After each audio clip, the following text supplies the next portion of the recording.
Hello friends, welcome back to my channel English Literature I read for you and I'm your English Literature reader Najma Nadeem Khan. आज की अपनी इस video को start करने से पहले हमारी एक हम्बल रिक्वेस्ट है दोस्तों, अगर आपने हमारे चैनल को सब्सक्राइब नहीं किया है तो प्लीज़ हमारे चैनल को सब्सक्राइब कीजिए, लाइक कीजिए, बेल आइकन को दबाइए ताकि सभी नोटिफिकेशन आपको टाइम पर मिलते रहे। बिकॉज दोस्तों it takes a lot of effort to make a video, so please support us and do share। तो चलिए आज की इस वीडियो को स्टार्ट करते हैं। इम्पॉर्टेंट कोट्स फ्रॉम कमला दास। कमला दास के जो इम्पॉर्टेंट कोट्स हैं उनकी पोम से, उनके वर्क से आज हम उनको देख लेते हैं। ये जो वीडियो है बहुत इम्पॉर्टेंट रहने वाली है क्योंकि जो है उनके सभी जो कोट्स हैं इससे बाहर कुछ नहीं आने वाला है एग्ज़ाम में। तो ये इम्पॉर्टेंट ये जो वीडियो है बहुत इम्पॉर्टेंट होने वाली है। तो प्लीज़ कहीं भी आप वीडियो को स्किप मत कीजिएगा, पूरी वीडियो को देखिएगा और अच्छे से चीज़ों को समझते हुए चलिएगा। I do not love, I can not love, it is not in my nature of love. ये जो लाइंस हैं, ये जो कोट्स हैं, ये ली गई हैं सनशाइन कैट से। सनशाइन कैट जो है वो समर इन कैलकटा, उनका जो है कलेक्शन है समर इन कैलकटा, तो उसमें इसको पब्लिश किया गया था।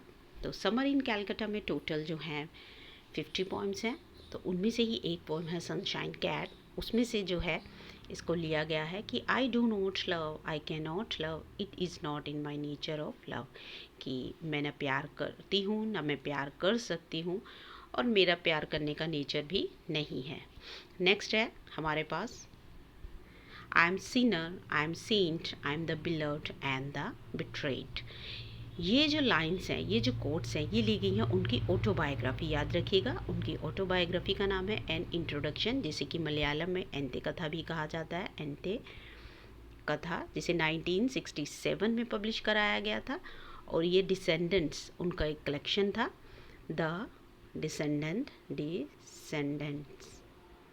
तो उसमें से इसको लिया गया है। तो ये जो कोट्स हैं इसमें जो है कमला दास जो हैं अपनी लाइफ से रिलेटेड इंसिडेंट्स को बताती हैं, उनको पोर्ट्रे करती हैं, डिस्क्राइब करती हैं और वो बताती हैं कि हम सभी जो मनुष्य हैं हमें कहीं ना कहीं आई की भावना होती है, मैं की भावना होती है। हम अपने आप को रख कर आगे सोचते हैं, हम एज ए ह्यूमन बीइंग किसी भी चीज़ को नहीं सोचते। और यहाँ भी वो कहते हैं कि मैं ही, और जो हर जगह हर किसी चीज़ को हम देखें तो हर जगह हम ही हैं, यानी ये मैं ही हूँ। अगर हम दूसरे को भी सोचें तो वो भी मैं ही हूँ। तो यानी हर, अगर मैं इधर हूँ तो उधर भी मैं ही हूँ, यानी एज ए ह्यूमन बीइंग हमें एक दूसरे को देखना चाहिए। आई एम अ सिनर, मैं पापी भी हूँ।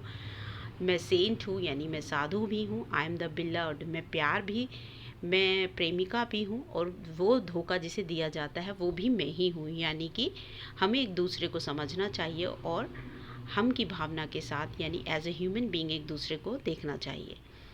नेक्स्ट जो कोट्स है वो है हमारी, वो भी एन इंट्रोडक्शन से है। Indian, very Indian, born in Malabar. यहाँ वो कह रही हैं कि मैं पूरी तरीके से एक भारतीय महिला हूँ, भारतीय हूँ, जो कि मालाबार केरला में पैदा हुई हैं। नेक्स्ट जो कोट्स है वो भी जो है एन इंट्रोडक्शन से है। I speak 3 languages, writing to dream in one. यहाँ पर जो है वो अपनी लैंग्वेज के बारे में बात कर रही हैं कि वो जो है मैं 3 लैंग्वेजेस में बात कर सकती हूँ। फर्स्ट उनकी mother tongue Malayalam, second Hindi, third English. और मैं 2 में लिख सकती हूँ, यानी कि वो बताती हैं कि वो 2 लैंग्वेजेस में कंपोज करती थी, इंग्लिश में और हिंदी में। ड्रीम इन वन, मलयालम में, सॉरी, ड्रीम इन वन, और एक में जो है वो ख्वाब देखती है, यानी कि जो उनकी मदर टंग है मलयालम है उसमें वो ख्वाब देखती है। नेक्स्ट कोट है I too call myself I, मैं भी अपने आप को आई ही कहती हूँ, यानी कि मैं भी अपने आप को मैं के तरीके से देखती हूँ। तो ये एन इंट्रोडक्शन की कोट है जिसमें कि ये कंटेक्स्ट में वो बात कर रही हैं।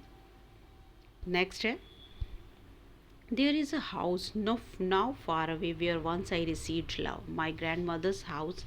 ये बहुत ही खूबसूरत एक पोम है उनकी, जिसमें कि उन्होंने अपनी ग्रैंड मदर के हाउस पर जैसे वो जाते थे और चाइल्डहुड में वहाँ की जो मेमोरीज़ हैं उनको वो डिस्क्राइब करती हैं कि वहाँ कभी एक घर था है जो अब काफ़ी दूर चला गया है, यानी अब वो बड़े हो गए हैं, सभी जो है अपनी ज़िंदगी में बिज़ी हो गए हैं, उनकी दादी माँ जो है वो गुज़र चुकी हैं और अब वो जो ओल्ड मेमोरीज़ हैं, चाइल्डहुड है, उनका उसको नॉस्टैल्जिया हो रहा है और वो काफ़ी ज़्यादा याद कर रही हैं उन चीज़ों को। Where once I receive love, जहाँ पर वो कभी प्यार पाया करती थी, किसका? अपनी ग्रैंड मदर का। I have lost at my way and begs now at stranger doors to receive love. My grandmother's house. ये कॉर्ड्स भी my grandmother house की है। इसमें वो कहती हैं कि मैंने जो है अब जो है अपने रास्ते खो दिए मतलब अब वो जो है दूसरे रास्ते, उनकी ज़िंदगी जो है बिज़ी हो गई है, वो किसी और रास्तों पर चल पड़ी है। बचपन में सभी बच्चे जो है वो अपनी दादी नानी के घर जाने के लिए काफ़ी उतावले रहते हैं, तो वो उन चीज़ों को बहुत ज़्यादा याद कर रही हैं कि अब जो है चीज़ें बदल गई हैं, ज़िंदगी बदल गई है। Begs now at stranger doors to receive love, अब वो जो प्यार भरे दरवाजे थे दादी और नानी के घर थे, अब वो कहीं खो गए हैं क्योंकि वो वहाँ नहीं रहे हैं और अब वो ऐसा लगता है वो दरवाजे अनजान हो चुके हैं। जहाँ पर वो कभी प्यार पाया करते थे, अपना वक्त गुजारा करते थे, बचपन में गुजारा करते थे, अब वो एक अनजान जगह उनके लिए बन गई है। But my sad woman body felt so beaten, the weight of my breast and womb crushed me. ये जो लाइंस हैं ये ली गई हैं एन इंट्रोडक्शन से, जैसे कि ये उनकी एक ऑटोबायोग्राफी है और वो काफ़ी बोल्ड राइटर की कैटेगरी में आती है, कन्फेशनल पोइट में आती हैं। तो देखिए इसमें उन्होंने काफ़ी जो है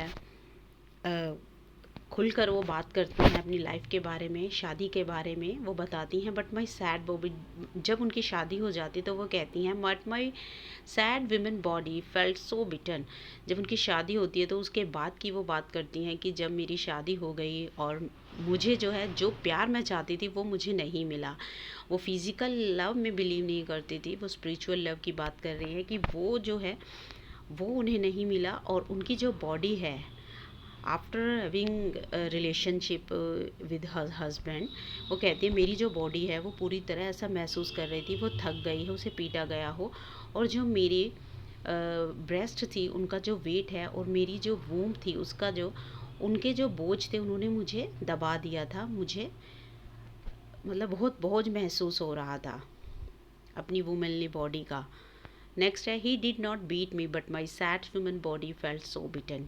ये लाइंस भी जो हैं इंट्रोडक्शन से ली गई हैं। यहाँ वो कहते हैं कि उसने अपने हस्बैंड को, वो कह रही हैं उनके हस्बैंड का नाम था माधव दास और ज़्यादा लंबे समय तक जो है वो अपने हस्बैंड के साथ ये मैरिड लाइफ उनकी सक्सेसफुल नहीं रही थी। He did not beat me, उसने मुझे मारा नहीं, बट मेरी जो उदास विमेन बॉडी थी वो ऐसा महसूस कर रही थी जैसे कि उसको बहुत ज़्यादा क्रश किया गया हो, मारा गया हो। Move to the next. They said English is not your mother tongue. Why not leave me alone? Critics, friends, visiting cousins. In lines में वो अपनी लैंग्वेज के बारे में बात करती हैं। वो इंग्लिश में रचना करती थी, तो जो उनकी कज़न्स थे, फ्रेंड्स थे, क्रिटिक्स थे, वो उसको बोलते थे, उनको बोलते थे कि आप जो इंग्लिश है वो आपकी लैंग्वेज नहीं है, मलयालम है, तो आप मलयालम में बात कीजिए, मलयालम में रचनाएं कीजिए। तो इस बात पर वो कहती हैं, दे सेड, वो मुझे कहते हैं कि English is not your mother tongue, तुम्हारी जो मातृभाषा है वो इंग्लिश नहीं है, ये एक विदेशी लैंग्वेज है। तब वो कहती हैं वाई नॉट लीव मी, आप मुझे अकेला क्यों नहीं छोड़ देते? क्रिटिक्स, फ्रेंड्स एंड मेरे वो जो कज़न है जो मुझे मिलने आते हैं, प्लीज़ मुझे अकेला छोड़ दीजिए मेरी रचनाओं के साथ, मेरी ज़िंदगी के साथ।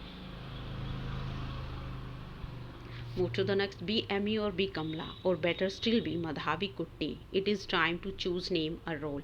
यहाँ पर वो जो अपनी क्रिटिक्स हैं वो उनको कहती हैं कि वो उन्हें एक रोल देते हैं पेट्रियार्कल सोसाइटी में, पेट्रियार्कल जो पूरा सिस्टम है वहाँ पर जो है औरत के लिए कुछ रोल सेट कर दिए गए हैं और इससे बाहर वो उनको नहीं देखना चाहते। और यहाँ भी जो है उनके रिलेटिव्स हैं, क्रिटिक्स हैं, कोई भी जो मेल सोसाइटी है वो उन्हें कहती है बी एमी, चाहे तुम एक एमी बनो, एक मॉडर्न गर्ल बनो, कमला बनो, चाहे तुम कमला दास रहो, और इससे ज़्यादा अच्छा है कि तुम मधावी कुट्टी यानी कि अपनी ट्रेडिशनल जो तुम्हारी लाइफ है उसमें जियो।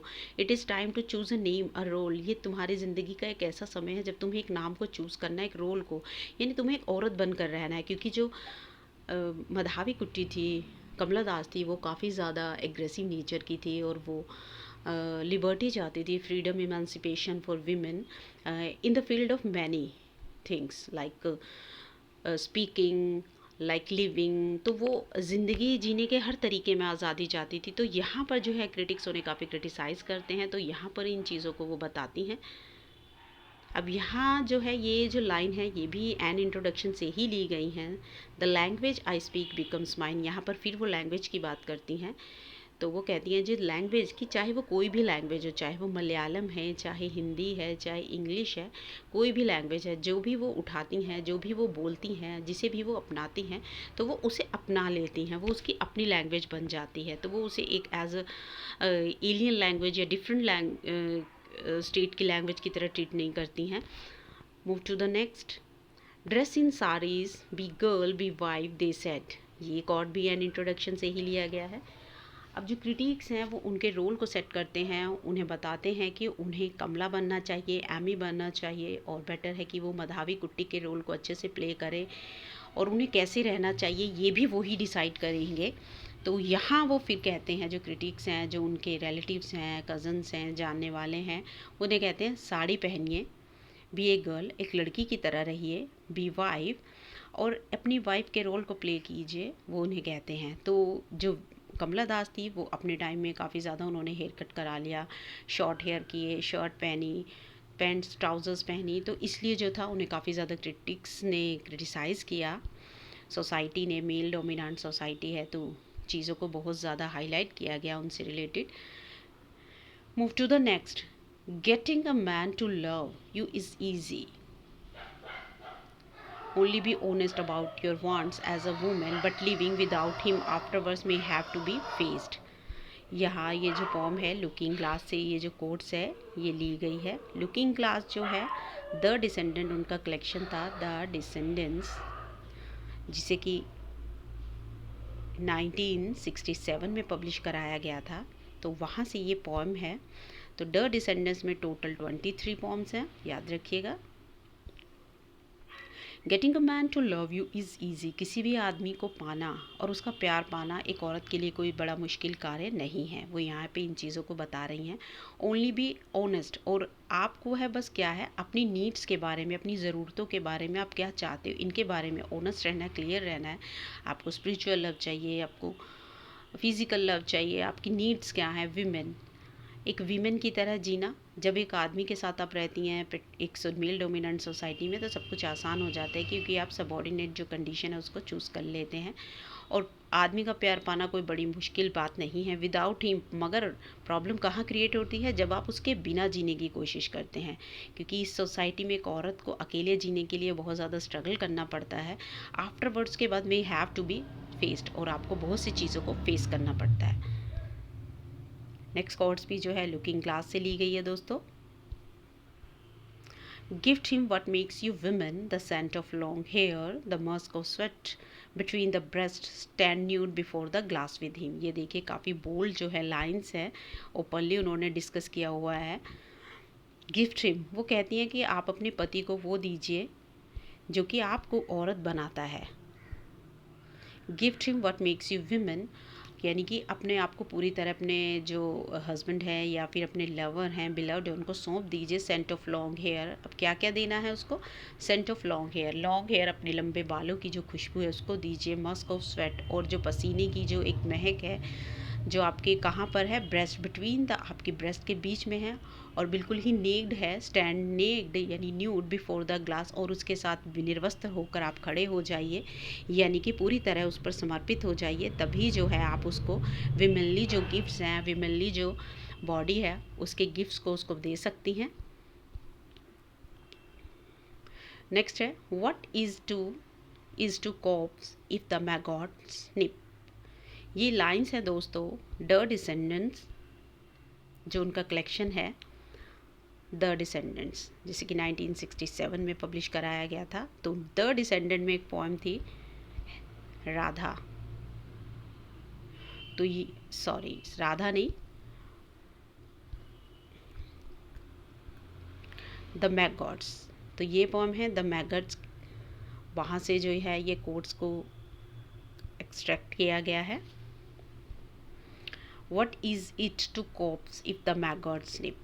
यहाँ पर जो है एक कैरेक्टर है राधा, उसकी जो इंटरनल थॉट्स है, जब वो राधा जो हैं वो कृष्णा जी से प्यार करती हैं और कृष्णा जी जो उसे छोड़कर चले जाते हैं, तो उसकी शादी जो है एक होती है, और अपने हस्बैंड जब उसको लव कर रहे होते हैं, रिलेशन में होते हैं, तो उसके हस्बैंड जो हैं उनसे पूछते हैं कि क्या जो है उनका लव उनको डिस्टर्ब कर रहा है। अब वो कहते हैं, अपने मन में सोचती है राधा कि इससे कोई फ़र्क नहीं पड़ता है, एक डेड जो शरीर होता है, आप उसको प्यार कीजिए, कुछ भी कीजिए, उसे कुछ फ़र्क नहीं पड़ता है। तो क्या ही हो, अगर एक मृत शरीर को कोई प्यार करे तो कुछ भी नहीं बदलने वाला है, क्योंकि उसकी सभी फीलिंग्स जो हैं, चाहे वो स्पिरिचुअल है चाहे वो फिज़िकल है, वो डेड हो चुकी होती हैं। Move to the next.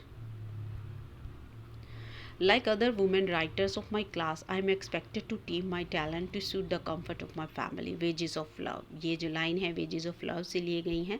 यहाँ पर वो कह रही हैं, फिर से अपनी क्रिटिक्स को कहती हैं, क्योंकि एक मेल डोमिनेंट सोसाइटी है, अगेंस्ट अ वुमेन वो एक स्टैंडर्ड सेट करते हैं कि औरत को कैसे रहना चाहिए, उनके लिए भी ये इन चीज़ों को सेट किया गया। लाइक अदर वुमेन, वो कहती हैं फिर से कि और औरतों की तरह, जो और राइटर हैं, वीमेन राइटर्स हैं, उन औरतों की तरह मेरे लिए भी ये चीज़ कही गई, मेरी कि मुझसे भी ये कहा गया टेम, यानी कि मैं जो अपना टैलेंट है उसको लिमिट कर लूँ, उसको कंट्रोल कर लूँ, टेम कर लूँ, to suit the comfort of my family, ताकि जो मेरी फैमिली है उसे कोई प्रॉब्लम ना हो, वो कंफर्ट जोन में रहे, उनको किसी निंदा का सामना ना करना पड़े, ना ही सोसाइटी, ना ही रिलेटिव्स, ना ही किसी भी तरीके से उनको डिफेम हो। यानी कि जिस तरीके से वो लिखती थी, तो उस लिखने के स्टाइल के ऊपर उनके ऊपर काफ़ी ज़्यादा क्रिटिसिज्म किया गया। तो वो यहाँ इन्हीं चीज़ों को बता रही हैं कि उन्हें ये कहा गया कि वो भी और राइटर्स की तरह एक मर्यादा में, एक सीमित शब्दों में, सीमित सोच के साथ लिखें। Next, O Krishna I am melting melting melting, ये राधा से ली गई है, जैसे कि द डिसेंडेंट से लिया गया है। तो यहाँ पर जो है राधा कृष्णा के लिए अपने प्यार को बयान कर रही हैं कि मैं आपकी जुदाई में, आपके प्यार में बिल्कुल पिघल गई हूँ, और मैं बिल्कुल जो है आपके प्यार में तड़प रही हूँ। नेक्स्ट है हमारे पास poem the dance of the eunuch. Dance of the eunuch जो है वो द डिसेंडेंट्स की ओपनिंग पोइम है। द डिसेंडेंट्स की, याद रखिएगा, बहुत इंपॉर्टेंट फैक्ट्स हैं जो हम आपको बताते हुए चल रहे हैं। तो there voices were harsh, there song मेलनकली। यूनक यानी कि जो किन्नर होते हैं उन्हें कहा जाता है। तो उनका डांस है, आपने देखा है दोस्तों, जब भी घर में कोई खुशी होती है, किसी के यहाँ बेटा होता है, शादी होती है, फंक्शन होता है, तो किन्नर की जो आते हैं और डांस वगैरह करते हैं और शगुन की डिमांड करते हैं। तो उनकी लाइफ को थोड़ा सा उन्होंने यहाँ पोर्ट्रे करने की कोशिश की है। देयर वॉइसेस, वो कहती हैं कि उनकी जो आवाज़ें थी वो बहुत ज़्यादा कर्कश थी, हार्श थी, क्योंकि ना वो, तो उनकी जो आवाज़ होती है ना कम्प्लीटली फीमेल टाइप होती है ना मेल टाइप होती है, तो वो काफ़ी हार्श होती है। देयर सॉन्ग मेलनकली, मेलनकली दुख भरे गीत वो गा रही थी, उन्हें लग रहा था कि वो अपने दुख से रिलेटेड गीत गा रही हैं। They wear green tattoos on their cheeks, jasmines in their hair. अब वो वहाँ उनके अटायर के बारे में बताती हैं कि वो किस तरह की इनकी अपीयरेंस थी। तो जो ग्रीन टैटूज़ थे उन्होंने अपनी चीक्स पर, गालों पर, यानी कुछ कलर वगैरह किए हुए थे, और जासमीन के जो फूल थे वो उनके बालों में लगे हुए थे। दे सैंग ऑफ लवर्स डाइंग और चिल्ड्रन लेफ्ट अनबॉर्न, वो दुख में प्रेमिका के डूबे हुए गीत गा रहे थे, और जो बच्चे अभी इस दुनिया में नहीं आए उनके दुख का विलाप वो कर रहे थे। Some beat their drums, other beat their sorry breasts and wailed and writhed in vacant ecstasy। अब वो यहाँ बताती हैं कि कुछ जो थे वो ढोल बजा रहे थे, कुछ जो थे अपने ब्रेस्ट को पर, मतलब सीने को पीट रहे थे, छातियों को पीट रहे थे, जैसे एक विलाप करते हैं, और रो रहे थे, विलाप कर रहे थे, रिद्र, और एक खुशी में भी ऐसा लगता था कि इस खुशी भी खाली है, यानी कि वो गम में डूबे हुए हों। They danced, oh they dance till they bled, और वो नाचते रहे, और वो जब तक नाचते रहे जब तक कि उनके पैरों से खून ना निकल गया हो। They were thin in limbs and dry like hay burnt logs from the funeral pyres. funeral pyres यानी कि जब कोई चिता जलती है, वो आग जो होती है उसको funeral pyres कहा जाता है. burnt logs यानी जलते हुए लकड़ी के लट्ठे होते हैं, लकड़ी के जो लकड़ियाँ होती हैं बड़ी बड़ी, उनको कहा जाता है burnt logs. they were thin, वो limbs यानी वो उनकी जो बॉडी पार्ट्स थे वो काफ़ी ज़्यादा मतलब सूखे हुए थे. उनकी बॉडी जो काफ़ी शरीर था वो काफ़ी पतला था, और वो ऐसे लग रहे थे जैसे कि चिता में जलती हुई, चिता की आग में जलती हुई लकड़ियाँ हों, ऐसे वो लग रहे थे. सम वर डार्क, उनमें से कुछ जो थे वो काफ़ी गहरे रंग के थे, डार्क थे, काले थे, यानी कि काफ़ी डार्क उनका कम्प्लेक्शन था. और कई उनमें काफ़ी गोरे थे, सब उनका कलर जो था, कम्प्लेक्शन जो था वो काफ़ी फेयर था. तो ये जो थी डांस ऑफ यूनक के थे. ये जो सभी कोट्स हमने यहाँ पर आपसे डिस्कस किए हैं दोस्तों, बहुत इंपॉर्टेंट है. आप ज़रा भी वीडियो को स्किप मत कीजिएगा, अच्छे से समझते हुए एक एक पॉइंट को, एक एक वर्ड को चलिएगा, और अपने नोट्स भी बनाते चलिएगा. आई होप आपको आज की इस वीडियो में बहुत कुछ जानने को मिला होगा, बहुत सी नई चीज़ें आपने जानी होंगी. अगर आपको हमारी वीडियो अच्छी लगी तो प्लीज़ हमारे चैनल को सब्सक्राइब कीजिए, लाइक कीजिए, शेयर कीजिए, एंड प्लीज़ डू सपोर्ट. तो मिलते हैं नेक्स्ट वीडियो में, तब तक पढ़ते रहिए, खुश रहिए. Thank you.